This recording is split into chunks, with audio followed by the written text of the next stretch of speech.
Let's see if we're live. Good morning, everyone. Maya and I are here at Flow. She just did primary series. I taught it. And we are doing a quick little lesson on the beginning stages of Karandavasana. So it's a hard pose, and it really is something that needs to be broken down into a lot of steps, because if you just told somebody to go do Karandavasana and they hadn't worked on it yet, normally that doesn't go over so well, so don't try that.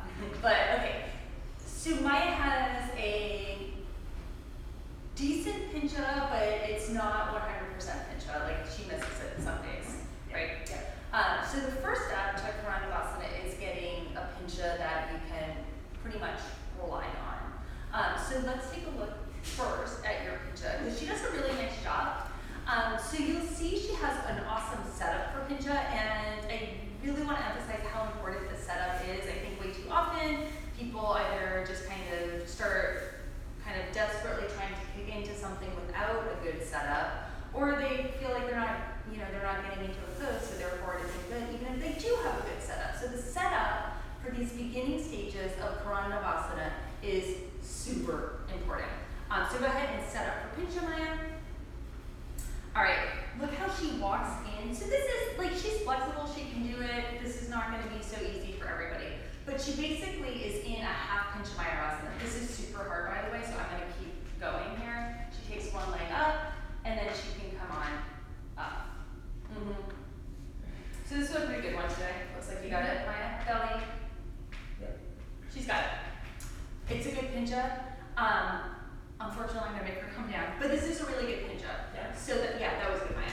But you notice how her setup was so solid. So, and I really just I want you to feel accomplished in getting a good setup, because I do think people don't count that as part of the work, and it really is an important piece of the work. Okay, so the first thing that I do when I'm teaching Karandavasana to somebody is have them work on pincha for as long as it's needed. Some people can do pincha right away because they've taken a lot of other styles of classes, and some people have never done it before and it takes some time.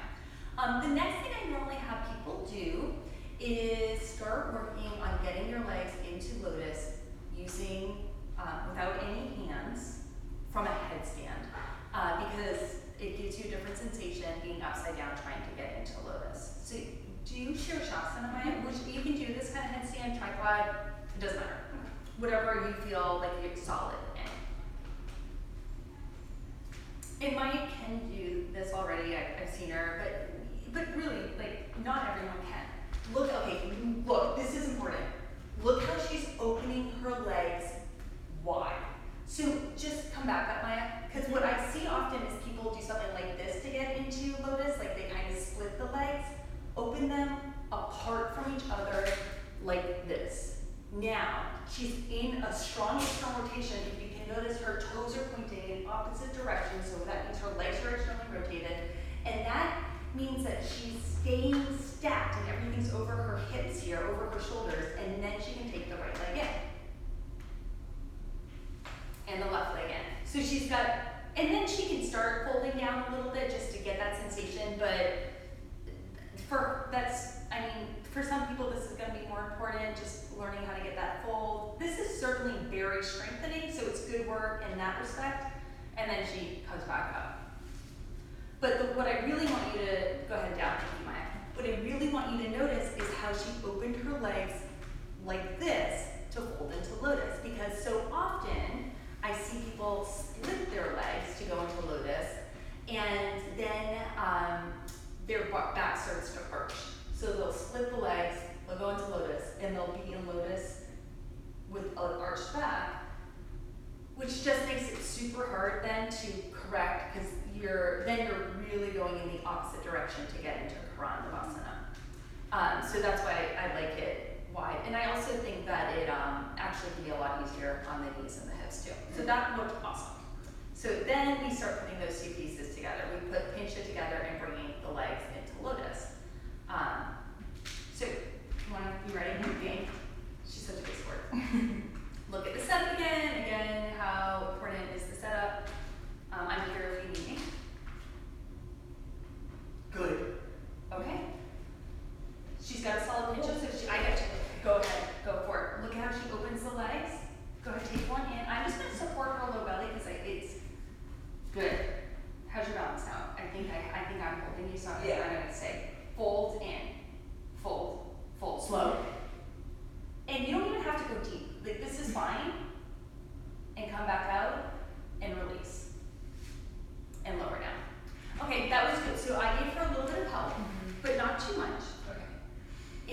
open her legs wide again, which I do teach it that way typically, because if people get too arched, it's just way too hard to correct.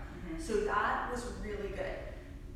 When you're working on it at home, it might take you a long time to get into lotus by yourself. Like if you don't have a teacher to help you, because it can be really hard. That's why you start doing it in headstand first, so that you learn the movement of putting your legs into lotus without touching them with your hands, like how we do when we're seated.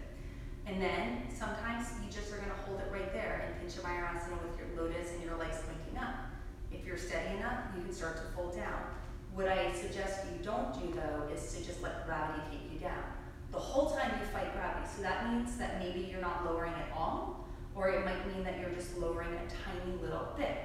Now, for those of you who do practice alone without a teacher, one of the ways that I like to teach somebody how to start getting the feel of Karandavasana is from seated actually. So can you sit into a lotus, please? Yeah, feel your face. No, I think it's still better sideways. So just. So she's gonna put herself in lotus, and then you're gonna come onto you're in lotus, but you're gonna place your arms like you're on the arms. Okay. So I'm going to help her here just so she can get a feel for it, but you don't need someone to help you here. You do this, you walk in, Maya, like you were doing, and then I'm going to hold her right at the bottom of her rib cage, like right where her ribs end and her stomach happens, and I'm just going to pull her up. Yeah. And I mean, it's really good aponic core work here.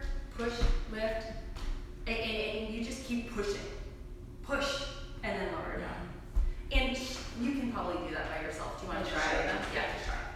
It's a little bit awkward, but it's definitely possible. You just slide. And like you're basically pulling up right. Yeah. See, do you guys see how she? Yes. And then up. Yes. Just pull. Oh, it's so much. It's hard. It's a lot of core work. It's a big. But look at this action. Look at this action. That's good, Maya. It's hard, but you work on that because it helps you get strong. It's that same curling, that aponic curl that you need for Karandavasana. But these are all different stages of learning Karandavasana, because like you can't just tell somebody to go do Karandavasana, like next pose Karandavasana, do it. I mean, that's a big pose. You need to break it into little pieces. Otherwise it's overwhelming and that doesn't feel very empowering. So first part, getting a pincha. Second part, learning lotus. And then starting to just slowly work the lotus down. But if you are at the point where you're just basically falling out of lotus to the floor, that's not super useful. Even if you can land on your arms, I mean, it's cool that you're able to land on your arms, but it's not controlled. The posture's doing you. You're not doing the posture. So you're on the right path. Okay. Any questions about it? No. Alright, that's a good one. I'll work on that. Yeah, that's good, right? Okay, let me see if any of you guys have any questions because I'm too far away to read. Any questions, anyone? I'm glad that you liked the tips for Lotus, Corey. Okay, you guys. Well, thank you so much for tuning in.